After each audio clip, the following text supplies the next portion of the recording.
Një grup avokatësh britanik janë lejuar të vizitojnë në burgun e Durrësit kryebashkiakun e Tiranës Erion Veliaj, një vit e gjysmë pas arrestimit të tij. Ata kanë koordinuar strategjinë për ankimin që po përgatitet për t'u drejtuar gjykatës së Strasburgut. E gjithë takime dhe intervistat që sot bën më në fund kolegët lidhet me aplikimin që ne do bëjmë në gjykatën e Strasburgut në lidhje me masën e sigurimit, sepse vërtet ne korrëm një fitore në gjykatën kushtetuese e cila e ktheu çështën shfuqizoi vendimin e gjykatës së lartë për të riparë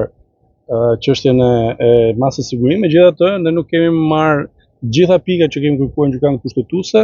nuk janë pranuar gjitha pikat dhe për këto pika ne do të shkojmë në gjykatën e Strasburgut dhe për këtë është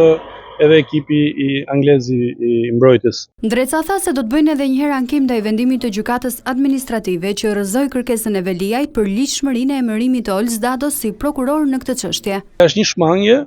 nga gjykimi i një çështje që ka jo vetëm interes juridik dhe ligjor për ne,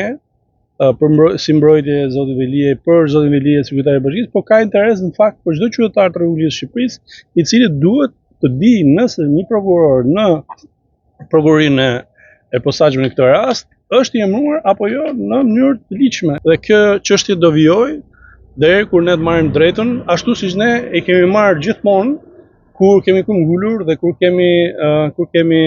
trajtuar çdo element juridik të çështjes Erion. Në mbrojtje të Veliajt janë angazhuar edhe disa avokatë amerikanë, por ata nuk janë lejuar ende që të takohen me kryebashkiakun e Tiranës.